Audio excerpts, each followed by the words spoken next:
बिस्मिल्लाहिर्रहमानिर्रहीम, अस्सलाम वालेकुम। आपका दोस्त सलमान हैदर। दुआ है परवरदिगार से कि उसने आपको और आपके अहले खाना को अपनी हिफ्ज़ व अमान में रखा हुआ। हमने हमेशा से सुना भी है, देखा भी है, जब कमज़र्फ़ दुश्मन होना यानी मद्दे मुकाबिल हो तो वो घर की माँओं बहनों पर आ जाता है, वो मर्दाना वार मुकाबला नहीं कर पाता।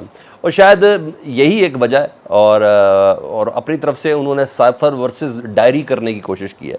यानी इस साइफ़र का जो नोट है, मुबैना जो नोट है, उसका मुकाबला करने की कोशिश की है बुशरा बीबी की डायरी से।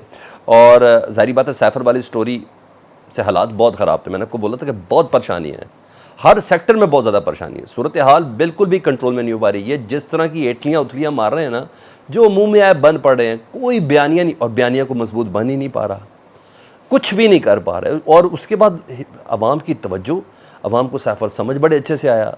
जो भी कंटेंट अमेरिका ने छापा, अमरीकी इदारे ने छापा, जो कुछ भी छापा, वो समझ बड़े अच्छे से आपने कहा। इसको और इमरान खान की गुफ्तगू क्रॉस चेक करें जो इमरान खान मुसलसल कर रहे हैं 15 महीने से, तो उसमें तो एक लफ्ज़ रत्ती बराबर भी फ़र्क नहीं है। और जब ये चीज़ें मुकम्मल तौर पर सराहत करती हैं, 8 10 15 20 लोगों में हम भी बैठते हैं, तो कुछ फैमिलीज़ के साथ हमारा भी मामला चल रहा होता है, कुछ दोस्त अहबाब के साथ, तो बहुत ही सॉलिड ना, यानी एक बंदा भी नहीं है।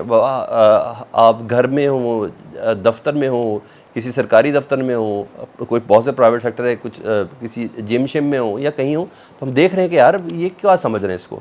तो एक बंदा भी नहीं ऐसा, सिंगल वन भी ऐसा नहीं जो ऐसा था। तो बस उन्होंने कहा जी तवज्जो उनकी बहुत होगी, तो फिर आज डायरी वाली स्टोरी डाली इन लोगों ने और बड़े ज़बरदस्त तरीके से लाए और आखिरी हद तक ये साबित करने की कोशिश की कि जिसमें बहुत बड़े राज अफशा हो गए।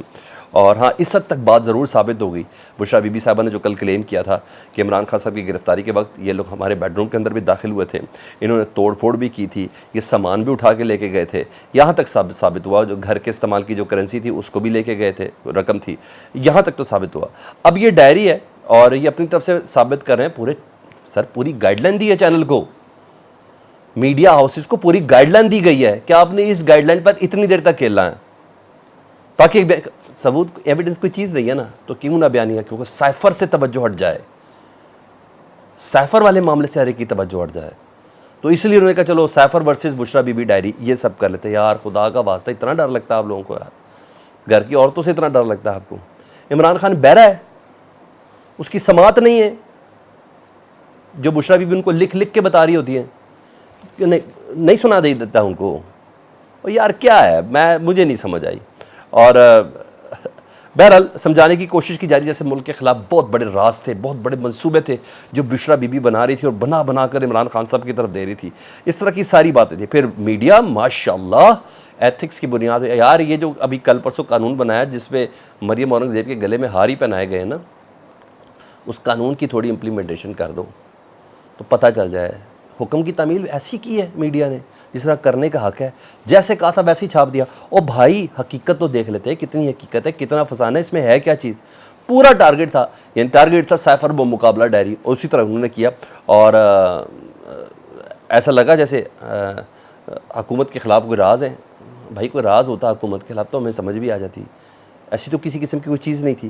तो तब कोई बात हुई तो मुझे भी समझ आती। तो बहरहाल इन बातों का ना हुकूमत से कोई ताल्लुक़ था, इस डायरी के अंदर अल्फाज का, ना इमरान खान साहब का ताल्लुक़ था। डायरी सही भी हो यार, टाइमिंग देखें आप, ऐसे भोंडे तरीके से काम डालते हैं, आपकी टाइमिंग ही ना बड़ी अजीबोगरीब हो जाती है। तो कोई ताल्लुक़ ही नहीं था। और दूध आपने 12 बजे से पहले नहीं पीना, अच्छा जी, पाकिस्तान का बड़ा कौमी राज है ये। कबाब आपने कब खाने हैं इस डायरी के अंदर, मछली कब खानी है, कब कौन सा फ़ैसला करना है। बहरहाल ये समझ है। बहरहाल लीगल टीम ने इस डायरी से मुकम्मल ताल्लुकी का इज़हार किया। फिर बोलूँगा इमरान खान साहब बहरे थे, इस वजह से बुशरा बीबी उनसे लिख कर काम करती है। और बाकायदा तौर पर इमरान खान साहब के भी वकील हैं, बुशरा बीबी के वकील हैं नईम पंजोता साहब। उन्होंने कहा है कि इस डायरी की गुमशुदगी की हमने रिपोर्ट ही नहीं की, तो ये कहाँ से आ गई। ना ही बुशरा बीबी डायरी लिखती हैं, ना ही उनकी राइटिंग है। और अब बुशरा बीबी बाकायदा कानूनी नोटिस भेजेंगे उन चैनल्स को। क्या कर लेंगे चैनल्स के साथ, कुछ भी नहीं होना, कुछ भी नहीं होना। ओ भाई, जिनको पूरा गोअड दिया हो तो उनके साथ उनका कोई क्या बिगाड़ेगा। तो बहरहाल इस तरीके से ये तमाम चल रहा है बात। और इमरान खान साहब के जो वकील हैं शेर अफजल मरवत साहब, उनसे मुतल्लिक ख़बर है, बुरी ख़बर है। बर्दन ला उनके बहनोई, ये इमरान खान साहब के वकील हैं ना, और शेर अफजल मरवत, उनके बहनोई को KPK में अगवा किया गया, फिर चंद घंटों बाद उनको कत्ल कर दिया गया। और टाँक में ये वाक़या हुआ, इस पर भी बहुत सनसनी फैली हुई है। इसका किसी तरीके से जोड़ा तो नहीं जा सकता किसी चीज़ से, क्योंकि अभी रिसेंटली साबिक आईजी के भाई साहब भी अगवा हुए हैं, तो इन तमाम चीज़ों से भी ना काफ़ी सनसनी फैली हुई है इस वक्त। तो मैंने कहा ये भी मैं आपको बता दूं। और ये वकील सबसे ज़्यादा एक्टिव है इमरान खान साहब के, तो ये तो इस्लामाबाद हाई कोर्ट के चीफ जस्टिस साहब के साथ जुड़ जाते हैं, उधर अटक में जाते हैं। मुशरा बीबी की भी पेशी इन्होंने करवाई थी, मुलाकात भी इन्होंने करवाई थी। तो बहरहाल माहौल इस वक्त इस तरीके का बना हुआ है। और इस दौरान कतन इनके बहनोई का कत्ल जो है अगवा के बाद इमरान खान की वकील की हैसियत से नहीं जुड़ा होगा, डेफिनेटली कुछ चीज़ें होंगी, लेकिन बहरहाल इस वक्त सिचुएशन ये चल रही है। और इस दौरान पीडीएम के ख़िलाफ़, जी हाँ, यानी हुकूमत के ख़िलाफ़ काफ़ी तंबी का सिलसिला भी शुरू हो गया, बल्कि तंगी का सिलसिला भी शुरू हो गया। मसलन सदर मुमलिकत आरिफ अलवी साहब ने ख़त लिख दिया प्राइम मिनिस्टर को कि आपके पास कल तक का वक्त है, निगरान वज़ीर आज़म का नाम फ़ाइनल कर लें।